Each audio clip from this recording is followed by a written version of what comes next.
কৌশিক গাঙ্গুলি পরিচালিত ঋতুপর্ণা সেনগুপ্ত, প্রসেনজিৎ চ্যাটার্জি এবং শিলাজিৎ মজুমদার অভিনীত অযোগ্য ছবিটি বড় পর্দায় মুক্তি পেয়েছে। আজকে কথা বলবো এই মুভি নিয়ে, এই ছবির ভালো দিক এবং খারাপ দিক নিয়ে আলোচনা করব। প্রথমে বলি, দর্শকদের মধ্যে এই ছবি নিয়ে একটি মিশ্র প্রতিক্রিয়া কাজ করবে। ছবির গল্প সংক্ষেপে বলি, ঋতুপর্ণা সেনগুপ্ত প্লে করেছে পর্ণা বলে একটি চরিত্র এবং শিলাজিৎ মজুমদার প্লে করেছে রক্তিম বলে একটি ক্যারেক্টার। পর্ণা এবং রক্তিম দুজনে হাজব্যান্ড ওয়াইফ এবং রক্তিম বর্তমানে জবলেস।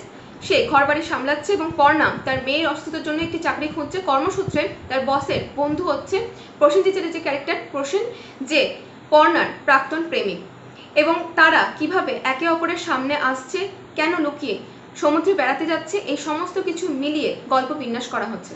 ফ্যামিলি ড্রামাধর্মী ছবির আসলেই হচ্ছে কাস্টিং, এবং এই ছবির কাস্টিং দুর্দান্ত ছিল। এই ছবিতে প্রত্যেকের অভিনয় প্রশংসাযোগ্য, যেমন প্রসেনজিৎ চ্যাটার্জি, ঋতুপর্ণা সেনগুপ্ত, লিলি চক্রবর্তী, অম্বরীশ ভট্টাচার্য। কিন্তু এই সমস্ত কিছুর বাইরেও শিলাজিৎ মজুমদারের পারফরমেন্স এক কথায় দারুণ ছিল। তো এই ছবির সংলাপ বেশ ভালো ছিল, কারণ পরিচালকের বিগত কাজ অর্ধাঙ্গিনী কিংবা পালায়নে আমরা এর প্রমাণ পেয়েছি।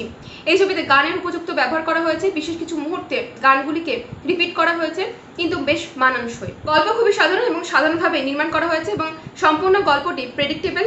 একই সাথে এই ছবির শেষ 30 মিনিট বেশ উপভোগ করা যায়। একটি ফ্যামিলি ড্রামাধর্মী চলচ্চিত্র হওয়ার পরেও এই ছবির অডিয়েন্স সবাই নয়। তার কারণ হচ্ছে প্রসেনজিৎ চ্যাটার্জি এবং ঋতুপর্ণা সেনগুপ্তর যে কেমিস্ট্রি রয়েছে সেটি এখানে এত সুন্দরভাবে বিল্ড আপ করা হয়েছে এবং সময় দেওয়া হয়েছে, যে কারণে এই যে গ্যাপটা, এটা সার্টেন পিরিয়ডের জন্য কিছু দর্শকের ক্ষেত্রে বোর ফিল করাতে পারে।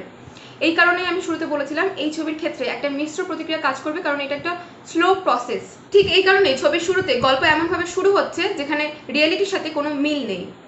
ওভারঅল ছবিটি পরিবারকে নিয়ে দেখার মতো এবং উপভোগ করার মতো ওয়ান টাইম ওয়াচেবল একটি মুভি।